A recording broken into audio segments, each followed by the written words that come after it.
Hello, and welcome to the Bridge Burners Book Club, where together we read, discuss, criticize, and get excited about all things fantasy.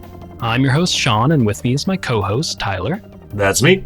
And our co-host, Ben. Cenn Buie, I'm still pissed, but I don't have much to say right now. We're excited to have you along with us each week as we take a journey through the books we love. All right, so before we really get rolling here, I have a mea culpa.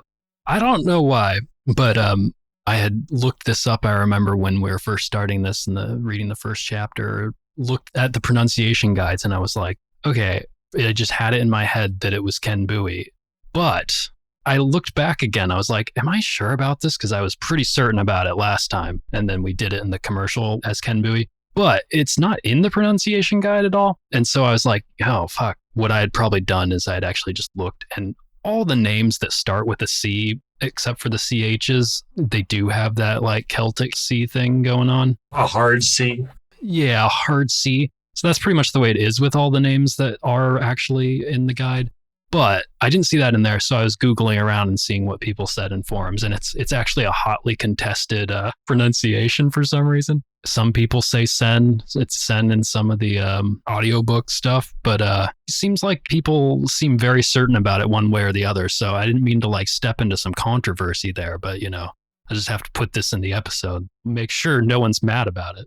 I don't remember if he's a character in the first season of the show. He's not.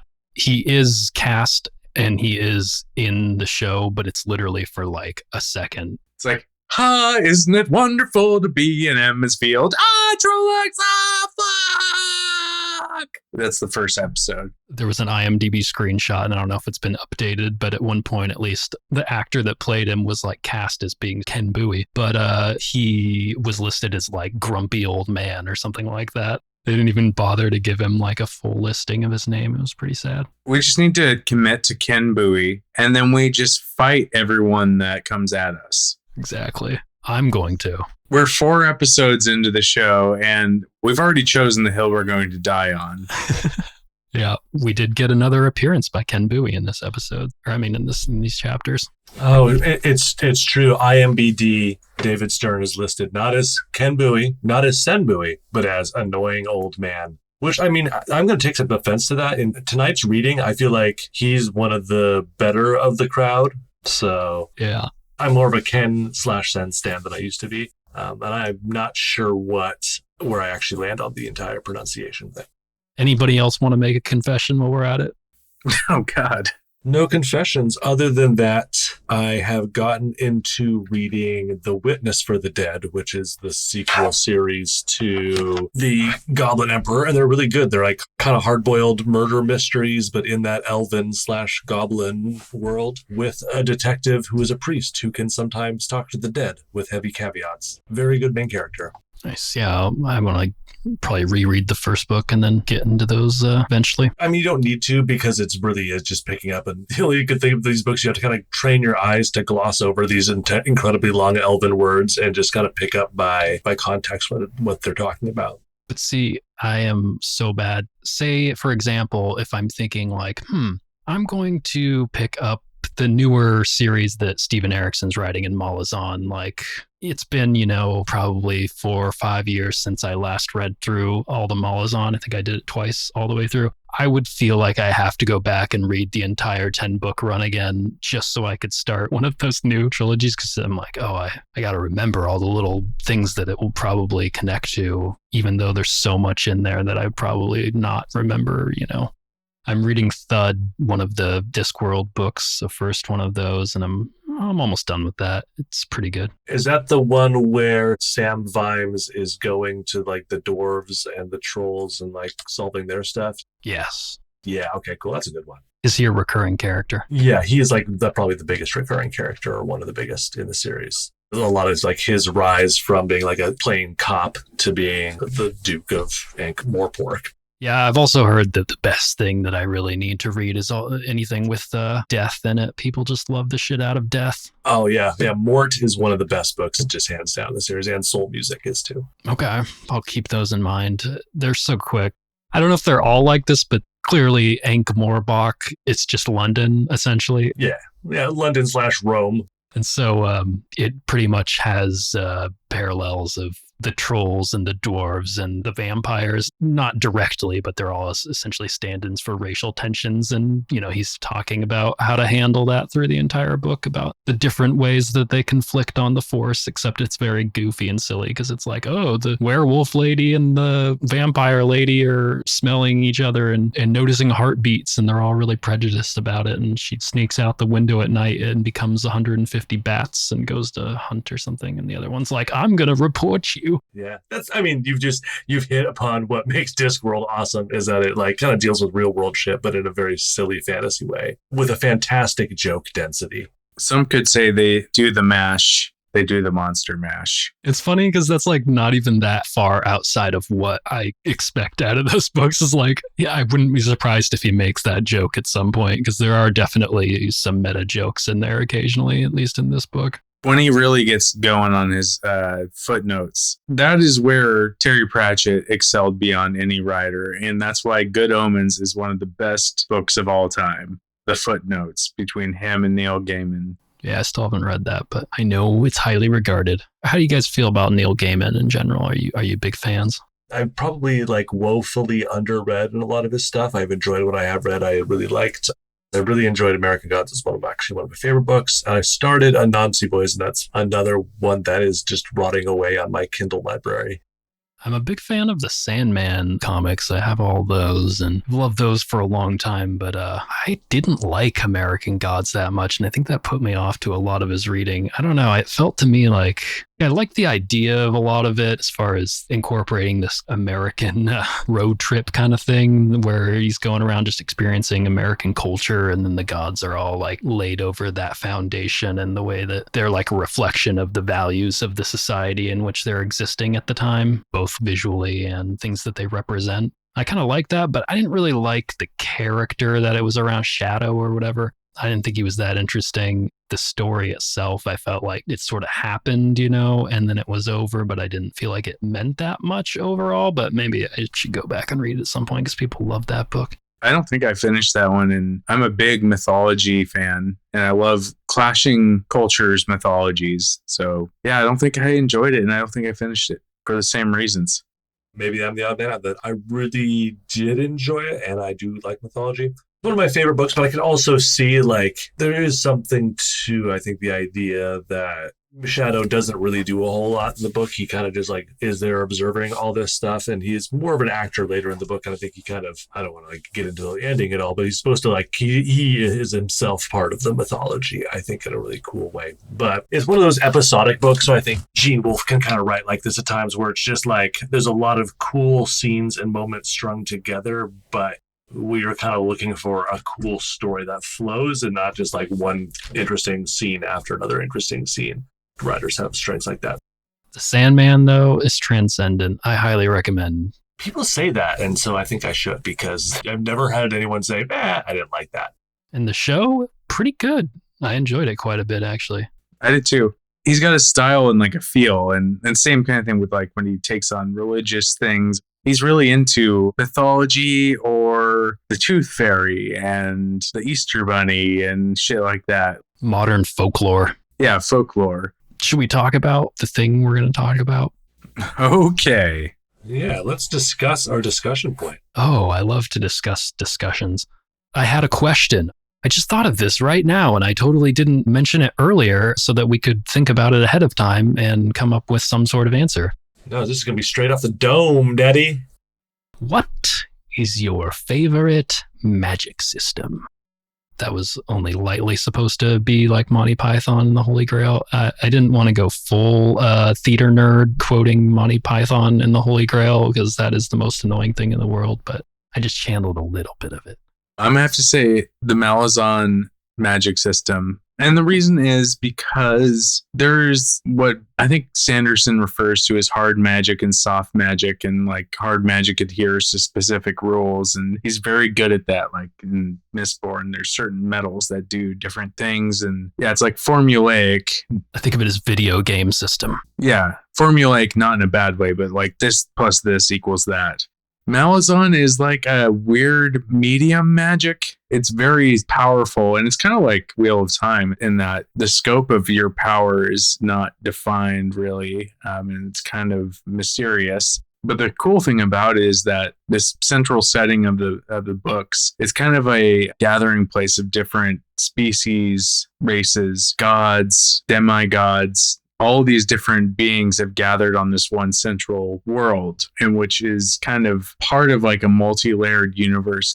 There's all these different races, and they all have different aspects that they represent. So there's dark, light, shadow, fire, like the Talana Mass, ice would be the Jackhoot, and the magic is drawn from their home realms. Yeah, it's very cool, and it's very weird because a lot of times accessing that magic entails accessing that realm or traveling to that realm. So there's a lot of weird little side adventures that people have to go through to access magic.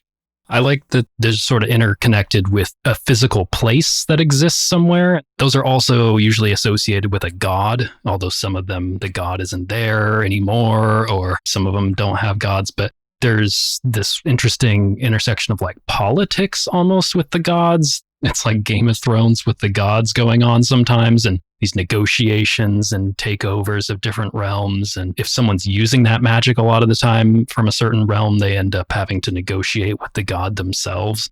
5 seconds into talking about this, I was like, I should have chosen something different because this is way too complicated. You started explaining the magic system. You're starting to explain the entire series. I like it because it has like a unending depth to it. You feel like you could just go down those rabbit holes forever, and there's just more to learn about it. And that's probably nice for the writer. It's a very stinky onion of complexity. I love it, and I love a big, complicated magic system. And my only criticism would be that sometimes it feels like there's just a magic to fit any situation. Like the rules don't always apply. There's always some kind of crazy thing. It's so complex that the writer can just kind of make any magic for any situation that he needs. So I'm sorry I chose that. I forgive you because I was going to choose it if you didn't, so it's okay. One of the things that comes up when we talk about this is magic in general, kind of like you're saying about hard and soft magic. There's these lines where is it just something that is so kind of ethereal and vague that you can sort of just say, oh, and then someone did something with magic and you don't have to explain anything else? Or you go the other way, like all of Brandon Sanderson's stuff, where it's got these hard, fast rules, and he's spending the first part of every book through scenes that communicate more than just the magic. But you almost get like a tutorial in a lot of these books to how the magic system works. And it tells you like, oh, well, you know, this person does this thing called lashing where they shoot a beam out of their eye, essentially, that no one else can see. And it connects to this thing and that reverses gravity for them. And now all of a sudden they're lashed upside down to the ceiling instead of the floor and can lash to multiple things and fly, essentially. And it sort of teaches you this logic to it. That can be good or bad depending on the story you want to tell, I think. But I do get a little frustrated sometimes when stuff is so vague that you feel like it's kind of a deus ex machina where you can just kind of say that something happens. It fits the writing style of the author. If you're talking about Erickson and Sanderson, like Erickson is in medias res, I think it's called. In media res, yeah.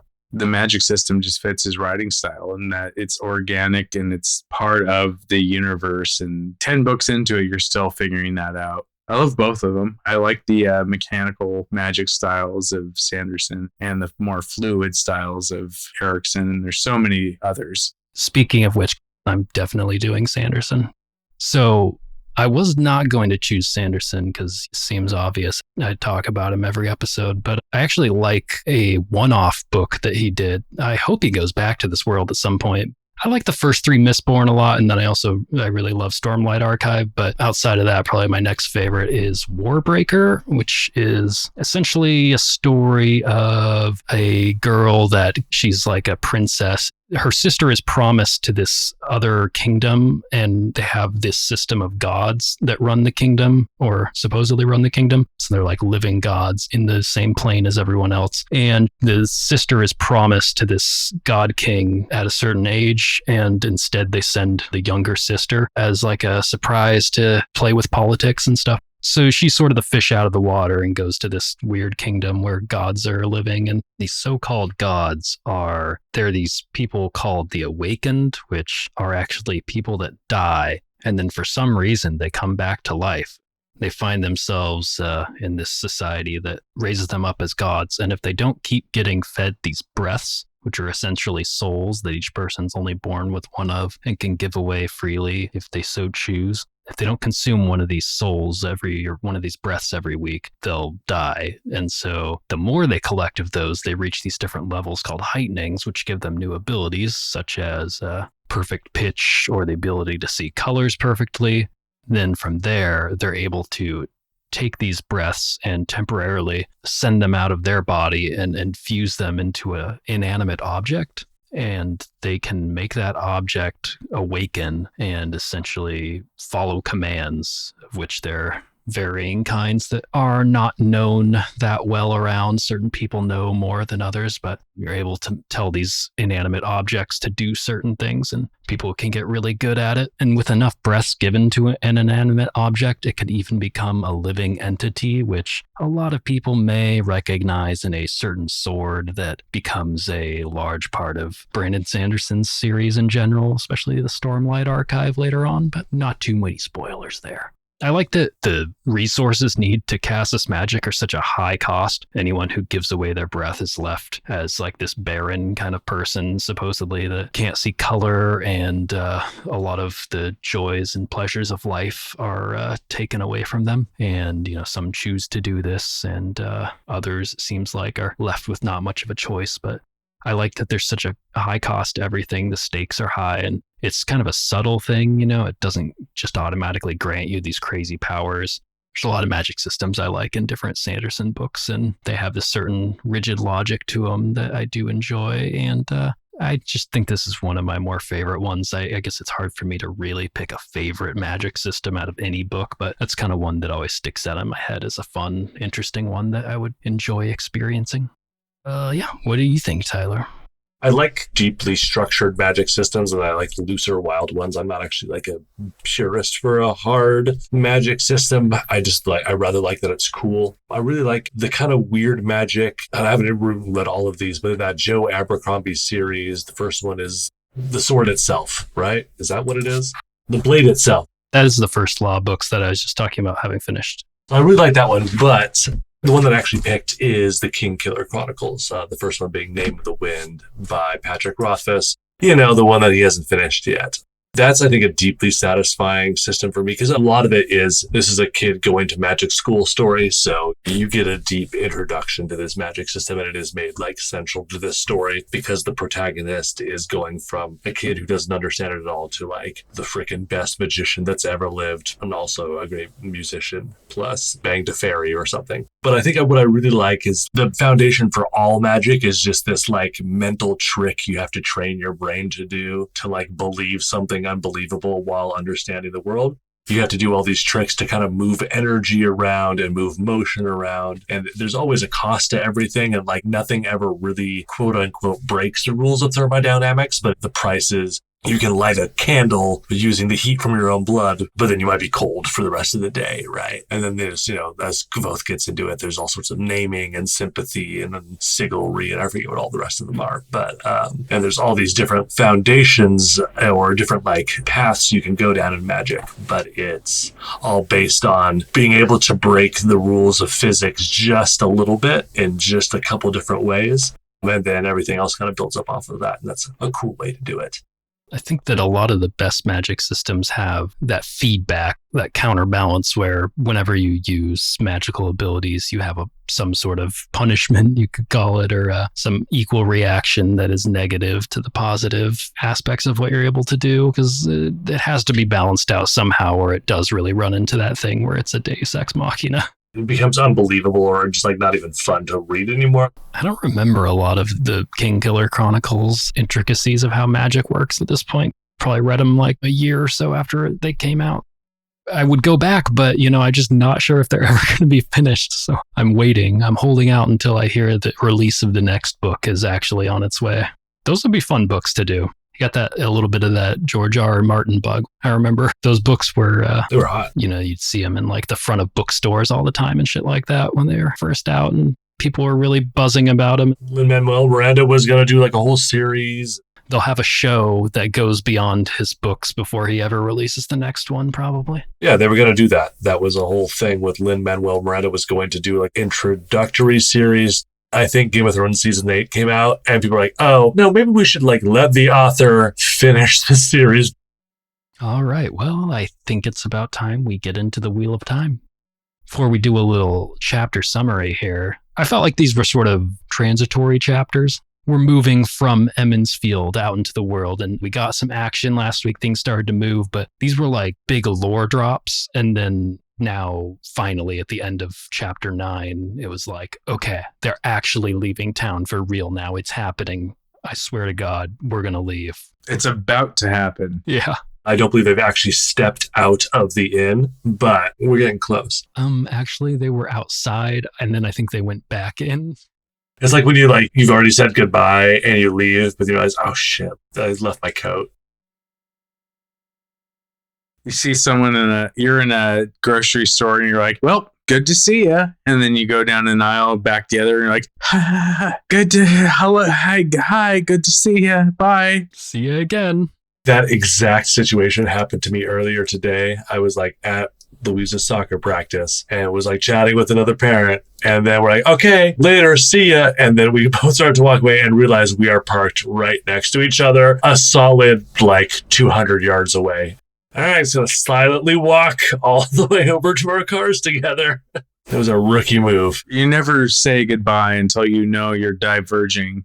Living in the same town I grew up in. Now, when I see someone from my childhood on the other side of the store, they have to be really good friends with me at some point in my life for me to even acknowledge that I saw them. So I'm avoiding that situation altogether. We make eye contact. We're like, nope, we're not doing this. No acknowledgement. I've totally had that experience. And it's funny because in today's world, you can be like friends on social media, and stuff like that. And you're still just like, nah. Yeah, I know you got married, but I don't want to talk about it. Yeah. It's much less energy to even acknowledge each other. Ain't no one got time for that. We know it happened.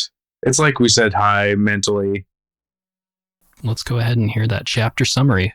Chapter 7, Out of the Woods. Rand arrives in Emond's Field with Tam in tow to find half the buildings in town reduced to rubble.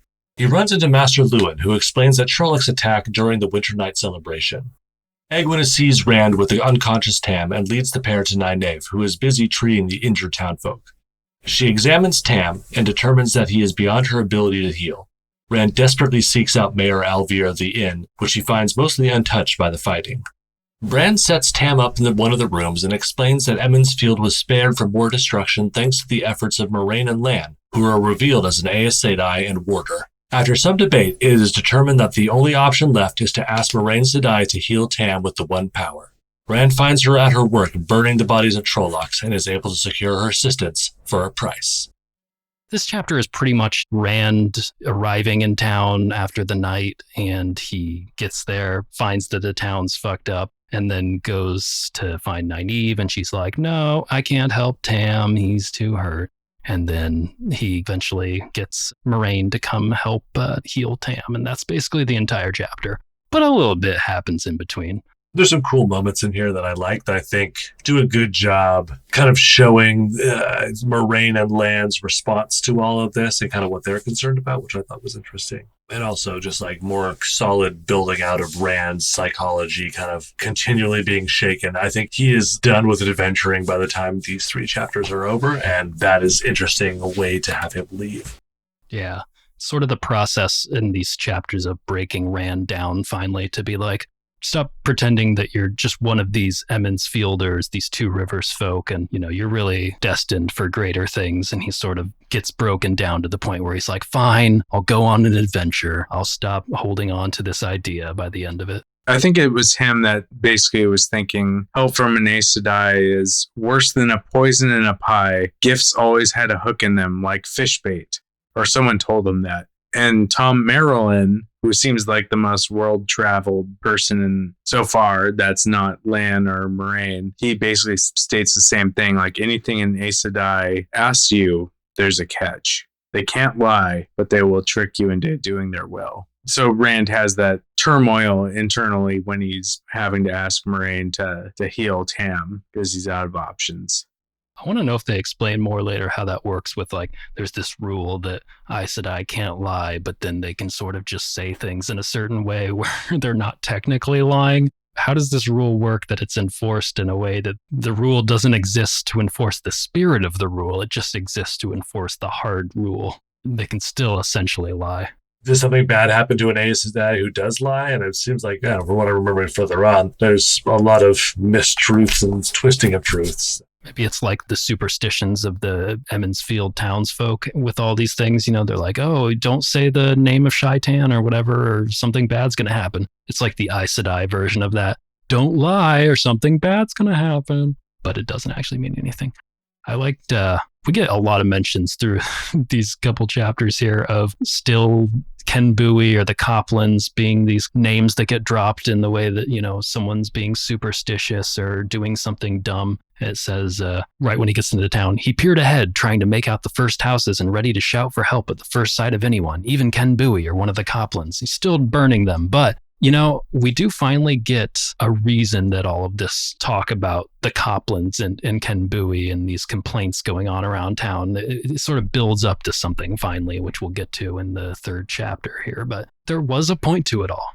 So Rand goes over to where they're burning the bodies, and he encounters Lan, who has a emblem that was sewn onto the Trollocs uniform. And he says, this is one of the 7 bands we've encountered here so far. Do you guys know what the 7 bands of the Trollocs are? No, I don't know. Hell no. So here are the 7 bands. The Cobalt, which is the one that Lan is referring to at that moment. So the other bands that I'm aware of, the Trolling Bones, the Half Man, Half Beastie Boys. They are known for their hit named, I think it was called No Sleep Till Tarmangaden.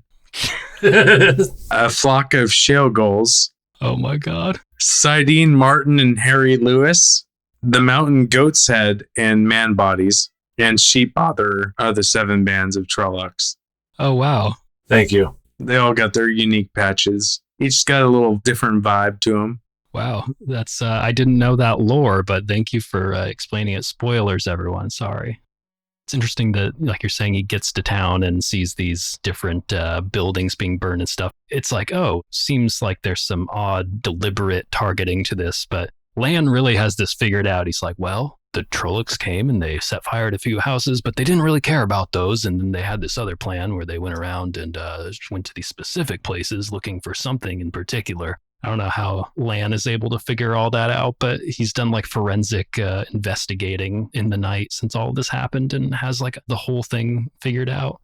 When they're talking about what happened to the village, I'm really glad that they pointed out that Master Lewin's wife, Alsbeth, cracked one Trolloc skull with a frying pan. Classic. And the next day she picked up the biggest hammer and went off on a rampage of vengeance. Just badass. Thanks, Alsbeth. When Tom Marilyn encounters Rand also, I think it's kind of funny. Rand goes to the inn and he's like, oh, Master Alvear will surely know what to do. I'm going to go to the mayor and ask him for help. And he's already asked Nynaeve and she said that she can't help him. Sets up Tam up in the room and Tom Marilyn's there and Bran's just like, oh, Tom, could you go get Nynaeve? And Rand's just like, I'll, just let that happen, even though I know she's not going to help. I think he was thinking, okay, if the mayor says, Nynaeve, you have to help. It seemed like she was pretty flippant. Like she just kind of like checked him out. Like, yeah, I can't help. Sorry, your dad's going to die. That seems pretty cold. I know she does have a thing against the town council. So really, maybe that's what this is all really about. And then Rand's like, well, I'll go get the mayor and he will tell Nynaeve to help my dad. And that didn't work either. So then it sort of boils down to this thing where they have a discussion. They're like, oh, I guess fine. The only choice we have is to find that Aes Sedai witch and see if she can help. And that's all building to where it seems plausible that these superstitious town folk that don't trust the Aes Sedai would go to them. And that also comes up against the fact that there's this dragon tear or something? Dragon fang? The dragon fang, which I like. Yeah, it's really supposed to be like the top half of the yin yang. So it's like painted on the door of the inn, and that's a sign by the townsfolk. Yeah, like we don't like you, which is interesting. Which I guess is the dragon. These townsfolk really hate the idea of the dragon. Well, can you blame them? I mean, a dragon in these parts? He broke the world, Sean. He broke the world. Yeah, it's true. Or is it?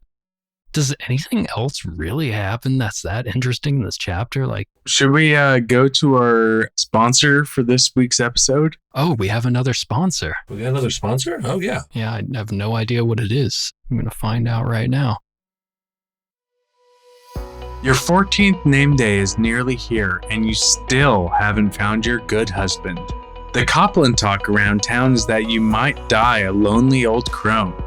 Maybe you'll find yourself tormented by non-stop whining coming from bull-headed men interfering in women's council business. Looking for a passive and aggressive way to let everyone know how you really feel? Well, ladies, we have the solution you've been waiting for.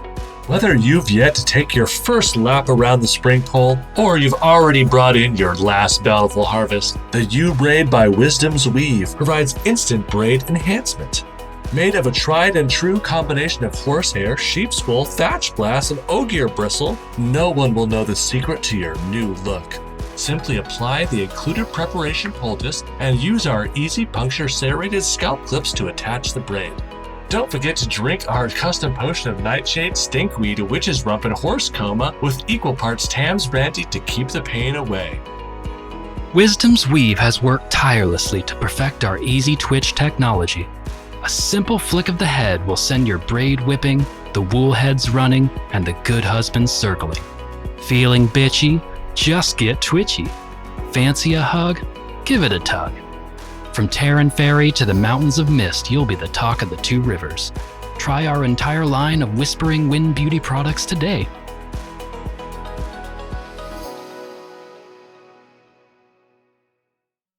Thank you so much to our sponsor. That was a great commercial that we had nothing to do with.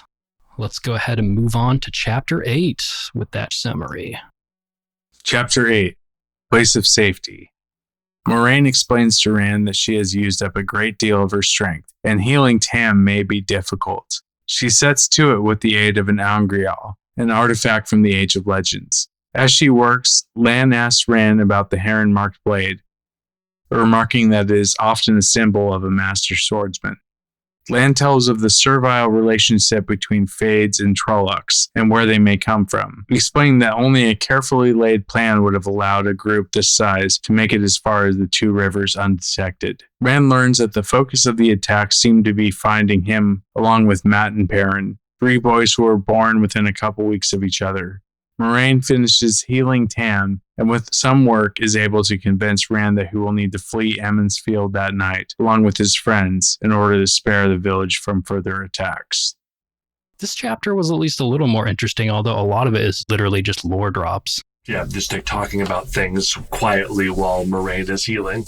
Yeah, she's sitting there healing Tam, and then Rand is talking to Lan in between, and then occasionally Moraine will just be like, oh, I'm listening, and she'll add to the conversation, and that's essentially how the whole chapter goes. At the very beginning of the chapter, it starts with this thing that Rand keeps doing since he's been on this little trip back from the farm, and he's just constantly telling himself, Tam is my father. Tam is my father. Rand's eyes went to his father, no matter what anyone said.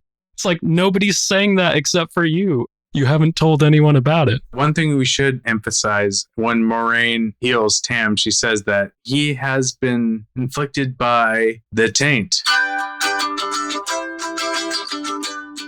The taint.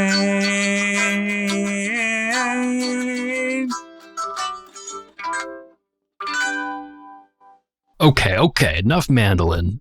It doesn't tell us really that much about the Angry, although it does explain it eventually a little bit. It's an artifact from the Age of Legends, and she talks about how this power used to be stronger in the world in general, and they knew how to make these things, and they've lost a lot of that knowledge. I thought that was interesting in the way that kind of brought to mind some questions for me about how the ages even work.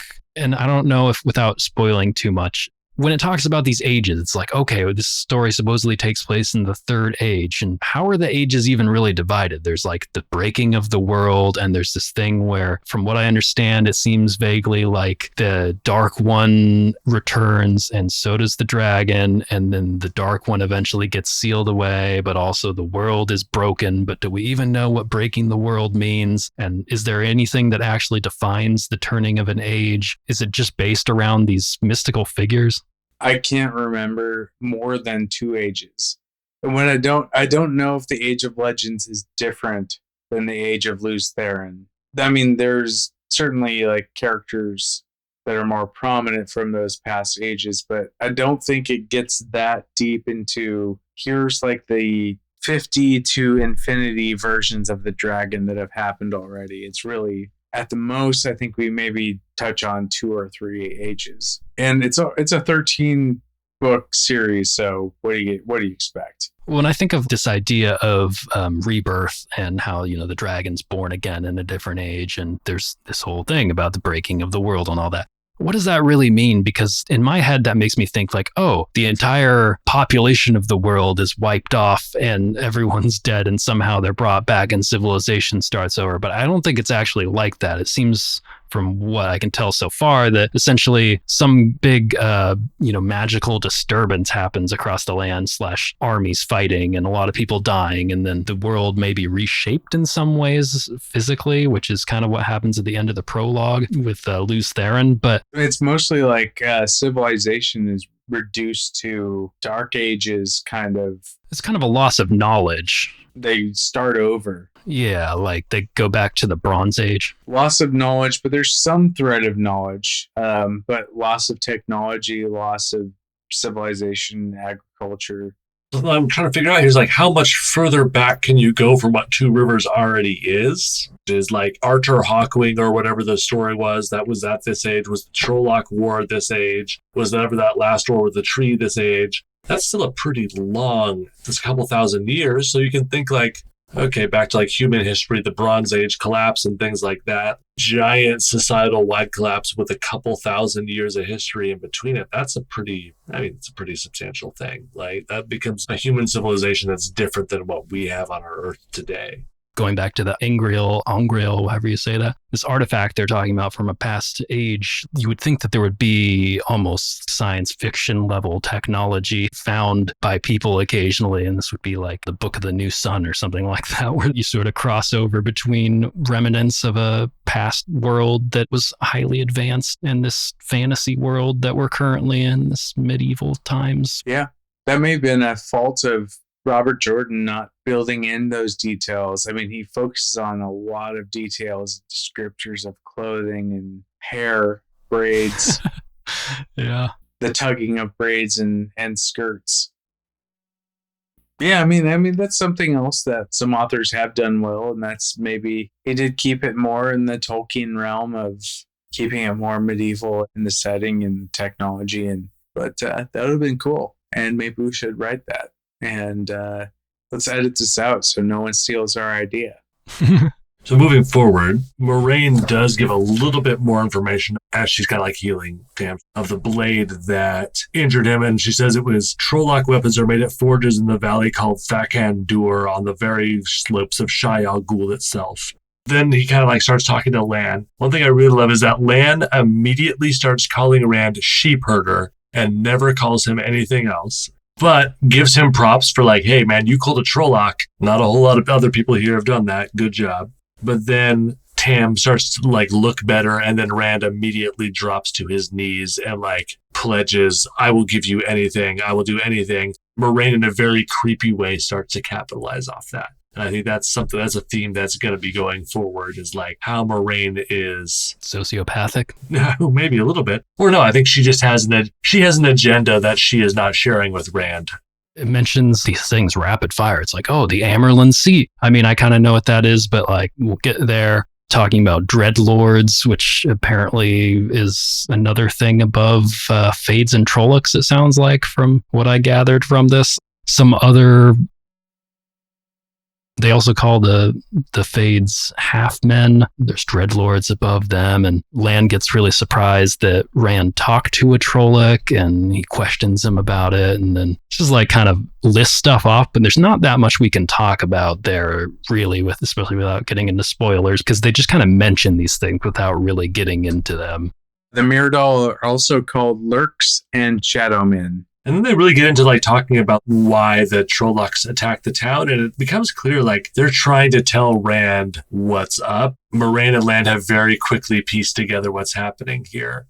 Yeah, because it's specifically Mat, Perrin, and Rand. It's not these other young people born near the same time, which are of the female persuasion. They don't get included. It's only the men, I guess, because they're looking for the dragon, and the dragon is a man. But they do that in the show. Yeah, I definitely started to notice a lot of difference with the way the show presented things here. They include Egwene and Nynaeve. I did like this description when Rand's telling Lan how he killed the Trolloc, and it says, Lan's face softened slightly, if rock could be said to soften.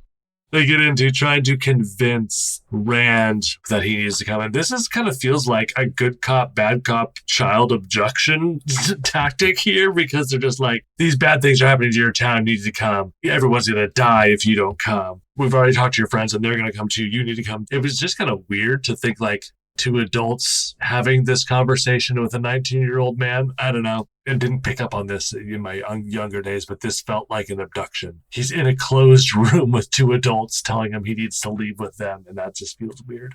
Yeah, I mean, they're probably right, and they explain it in a logical way, but also, like, it does seem highly suspicious to me, and, you know, maybe this has to do with the prophecy and all that. I don't know if it really explains how Moiraine saw the signs or whatever and knew to come to the Two Rivers to look for these kids that had been born at this particular time, and how she really came across this particular knowledge and ended up here right at this time. But it's like sort of a big coincidence that it was winter night, and because of, Beltane, the Trollocs were thrown off because they didn't realize that the whole town was going to be out of their houses and everything. And so they also arrived at the same time as this peddler and this gleeman and this Aes Sedai and her warder, and all of these things sort of came together at exactly the right time to make this particular set of events happen. And then that leads into this, well, Rand, you see, they were coming right after you, and that's how you and your friends were the targets, and you have to believe this and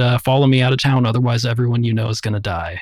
I mean, it sort of makes sense, but the way that they kind of deal with this in the story is I forget what the word is, Tel-Rihad or whatever. This concept of like, yeah, these guys are centers of history, and they are pulling in crazy coincidences and weird things into them. The Malazan series has a very similar concept as well, where like people of destiny make things happen around them that would seem crazy, which as an author is a super dope thing to have just in your back pocket. Like, yeah, for sure, all these heroes are showing up, and all the things that have to happen to make this story happen just do happen, because that's the way that these guys are. That's cool. It's an interesting trope in fantasy.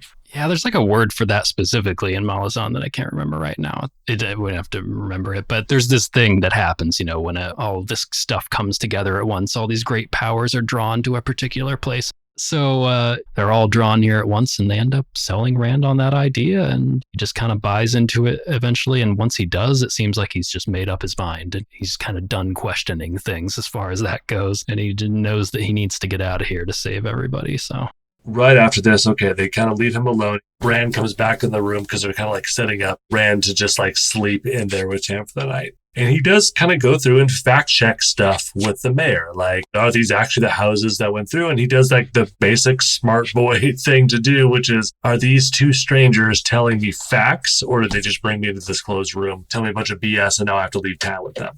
Which I think that's pretty good. The mayor, Bran, backs them up. Rand takes a nap, does the classic thing at the end of the chapter where he's just like still thinking. He just has to stay awake. And then classic 3 lengthy dots at the end of the chapter. let's go ahead and hit that next chapter. Chapter 9, Tellings of the Wheel. Rand finds himself running from an army of Trollocs in a dream, while what seems to be memories from a past life come boiling to the surface. He finds himself in a great white city being greeted as a hero by the people. Pulled between the desire to go to a tall tower and the distractions of the city, Rand chooses the tower before waking from the dream. At last, he eats a few bites of food before seeing Tam open his eyes. After recounting the events of the past day to Tam, Rand explains that he must leave that very night. Surprisingly, Tam does not fight it and gives the heron-marked sword to Rand. Lan and Mat arrive to urgently fetch Rand as there is trouble outside the inn. A mob of Emond's fielders has arrived, led by Cenn Buie, the Coplans, and the Congers. Moraine confronts them with a bright shower of light from her staff, telling the villagers of the history of their land and the people from which they descend. Impressed by the display, the mob disperses, and the group quickly makes their way out of town. The summary really covers it, but the interesting part is Rand's nightmare. There's going to be a lot of dramatic dream scenes with Rand, and this is like a good introduction to that. Yeah. I like the parallel here. I don't know if it was intentional or not, to like the temptation of Christ. Jesus is in the desert fasting, and like the devil comes to him, shows him these visions. Same kind of thing going on here with Rand, where like Shaitan appears to him in this crazy desert scene. And then he kind of gets transported to this city, which I believe is Tar Valon, like the Aes Sedai city, but I don't really know. Yeah, I wrote in the my notes, or our notes, the first temptation of Rand. I almost said the last, but I was like, no, there's going to be more than that. I think it's Dragon Mount at first. I think at the beginning, he's seeing Shio Ghul, which is like a crazy mountain that hurts his eyes to look at, and this is a blasted wasteland. I like how he describes it. He's like, this was not just a place where spring was late in coming. Spring had never come here and never would come. This is like the only frame of reference that Rand has to relate it to is Emond's Field and like, you know, the seasons and farming. It's probably Shire Ghul. That's what I thought at first, but then he was like the tallest mountain he'd ever seen. A mountain as black as the loss of all hope. That's a pretty intense line. A lot of the dream sequences you can kind of like wave your hand past, but there's a line that's really good. Abruptly, he discovered another emotion, anger. Push him, pull him. He was not a sheep to be prodded into a pen. I think that's kind of gets to like the core of what Rand will be is like, man, he does not like to be pushed or told what to do. He's a stubborn dude. And at this point, he calls out in his dream and curses Shaitan by name. And then that's when the dream kind of shifts and he heads into the city. There's this recurring thing as he goes through this dream sequence where it seems like it's basically referring to him getting these intrusive thoughts from a past life where he's hearing these different languages and he thinks that he sort of knows what they're saying, but he can't quite feel it out. And it says the memory of it flashed away like quicksilver when he tried to touch it, but the memory was still there. He knew it was there. He keeps getting these things that make it sound like maybe Rand is experiencing a past version of who he was at a different turning of the wheel. So I assume that will keep coming back. He moves through the city. He can't understand what people are saying, but he loves it. It seems like everywhere he goes, the tower, he tries to keep like turning away from the tower, but the tower is like continually ahead of him until he turns on the street and walks towards it. He gets inside. He's like going inside and the voice is whispering about, it's your destiny. And he goes into open this door and a Myrddraal, a Fade, is inside. And it says, we've been waiting for you. And that's when he wakes up. I do like that scary moment. And I kind of wonder, like, what is this dream? Is this dream something that's planted by Moraine to get him scared? Is this the Dark One reaching out? Like, what is this? I thought the same thing. Like, I think initially the first couple times I've read it, I've always assumed it was the Dark One planting a warning and trying to recruit Rand somehow, but also it just could be like Moraine trying to like show Rand what the Dark One is capable of. Well, I think to lend to maybe that idea, it sort of makes sense that it would be either something influenced by Rand's own thoughts or like you're saying, maybe Moraine or something like that. But the fact that when he opens this door, what he sees is a Myrddraal or a Fade. That's like the thing that he's recently experienced and he now knows about. He's seeing Trollocs, he's seen the Fade, but he's not seeing like something that is specifically the Dark One or whatever. Well, the Dark One's chasing him the whole time. I guess, yeah, but he like feels the presence behind him, but he doesn't see it. The thing that actually is like waiting for him when he gets to his destination at the tower is just a Fade. And it's like, okay, but there's like Fades are a dime a dozen, you know, they're just another evil creature. And like, that doesn't seem like what he would actually find as his ultimate destiny to open this door. he awakens finally, and I like this sentence right when he awakes, or rather I thought it was kind of silly. It says, slowly his breathing slowed. Okay, that one sentence was pretty bad. Yeah, maybe edit that one. I don't know. Fastly, he ran fastly. So Rand wakes up and he finally gets something to eat. He finally eats like a piece of cheese or something like that. Right after that, Tam wakes up, and it doesn't really describe if he actually finished eating. Rand is still just going to be starving for the foreseeable future here. And then we get a mention, Rand in his head thinking about what he knows about Aes Sedai and warders. So we get a little exposition that explains to us how that works, that there's a bond between them and it has something to do with the power. And it's sort of a gift or an exchange between the warder and the Aes Sedai. And it says they heal more quickly and they can go longer without food, water, or sleep. So we get a little information about how warders work here. Supposedly they can sense Trollocs and other creatures of the Dark One. That makes Lan sound pretty badass. We get a little building here of maybe what Lan's capable of, although the action with Lan and Moraine has happened completely off screen, as one might say. But I'm sure we'll eventually see them slicing some Trollocs up or whatever. At this point, Rand gets Tam's approval to leave, and then they kind of head out, and that's right when they get into like crowd control time, right? Lan is super impatient, just like, hey guys, stop talking this over. And when they get out, you actually see that Lan is like wearing some armor, and that's like a cool sign, I think, that stuff is going on outside. Yeah, of course, it's just a village mob there to send them out of town, but they're so bashful. We got Coplins, we got Congers. Oh no, we got Cenn Buie out here too. He's been roped into this, although he does not seem too happy about it, to confront the Aes Sedai in town. Yeah. Hari Coplin, his brother Darl, and Billy Conger. Cenn Buie was there as well, looking uncomfortable. As he does. Cenn Buie is just like, okay, I'm all for these mobs. Finally, everyone's on my side, but there's an Aes Sedai here, and we saw her throwing around chain lightning and shit, so I don't know, guys. And Cenn Buie's actually he's been knocked down a peg, but he's still a little bit pissed. And Moraine lights her staff on fire and goes into a really, I think, pretty interesting backstory of what the Two Rivers used to be of Manetheren-Drell. Long-ass name. Manetheren-Drell. Manetheren-Drell. That's the Tolkien pronunciation. Yeah, that's my best I could come up with after staring at it for a good 20 seconds. These people are so fickle. All they need is a gleeman to juggle some balls or a lady to tell a story that is interesting, and especially since it's about them. And they're like, oh, we are really cool, aren't we? And they decide they're done being a mob. She just pulled two generic last names from our neighborhood, and we totally go for it.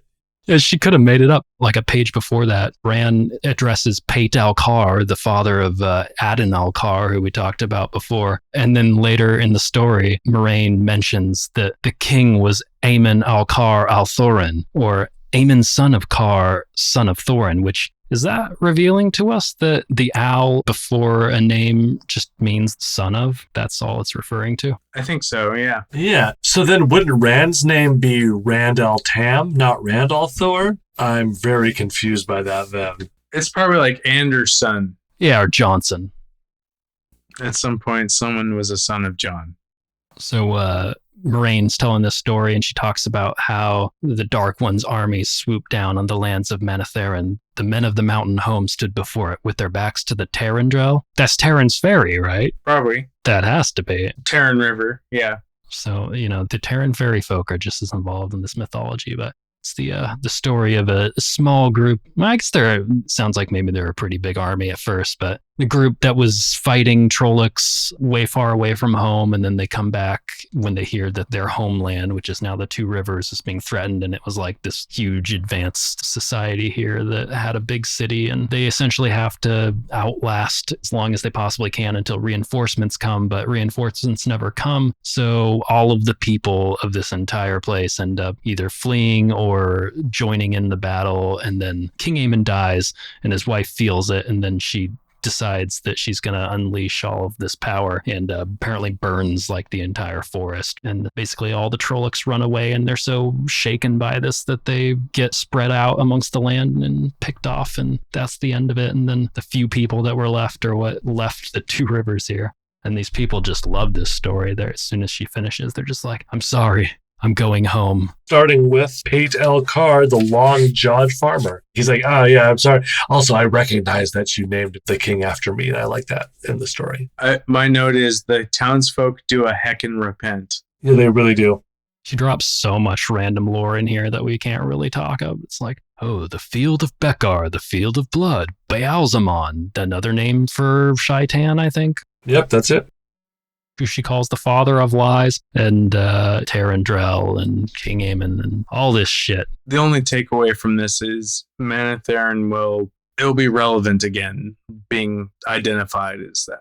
The one thing she kind of repeats is here is like, weep for Manetheren, sing for Manetheren, cry for Manetheren. She kind of like says that several times during the story. And I think that's probably I don't know where specifically Robert Jordan got it, but that's how I believe the Iliad opens. Sing muse of Achilles' rage. Like the idea of this isn't the story, this is us talking about singing about the story, which then leads to the greatest version of that at all, which is Tenacious D's The Greatest Song in the World tribute.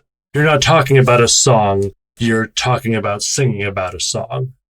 Keeping our tradition of talking about the last line of a chapter, I did actually like this one. Trying to convince himself that he was beginning a grand adventure, Rand followed them through the darkened kitchen and out into the stable yard. Surely I'm going on a grand adventure here, which seems like it's probably true, but in Rand's head, we're supposed to assume that he's thinking that it's like something that he's heard from a Gleeman or in these stories that are told, and it's probably not going to be quite like that. That's where the adventure begins, right? This is him stepping out from the inn that he's known out into the unknown, so... I think that probably purposefully Robert Jordan wrote this so that Tam does end up waking up before Rand leaves town. The mob comes and they sort of settle this whole tension that was building in the town. It's like, okay, we're done with that. Now we're never going to see any of this shit again, at least probably not for another book or two. And then it'll probably just be like a passing thing. And it's like now we're focusing on the journey of these protagonists and seeing where that goes, which is clearly based around Rand. But it sort of closes off the world that we were introduced into and opens us up into the rest of it. So it's exciting for our next few chapters here. The tone of our episode is going to change quite a bit. Yeah. It's going to get a lot more dramatic, and urgency is going to be ramped up. On the move. Yeah, I mean, it's basically like a extended chase scene from what I remember for the next long section of the book. And then it's like, oh, we stop at a city for a while and things happen at the city. And then we're back on the chase again. And then we're part of the court and we're doing fancy dances with the lads and ladies of the court. Yay, can't wait for that. A shout out to our friend in Serbia, who is one of our couple friends in Belgrade, I think we have. So shout out to you guys. Booyah. Hell yeah. Serbia, home of NBA champion Nikola Jokic. Yep, and the recent tennis champion as well. And the developer for the website that I work for. So, yeah, I don't know if that's it. But, and whatever's next on this Wikipedia page, I'm reading about Serbia. It's like bands talking about that phrase, big in Japan, we're big in Serbia. 10% of our listener base, yes, is in Serbia right now. So, yes. And that brings us to the close of another episode of the Bridge Burners Book Club.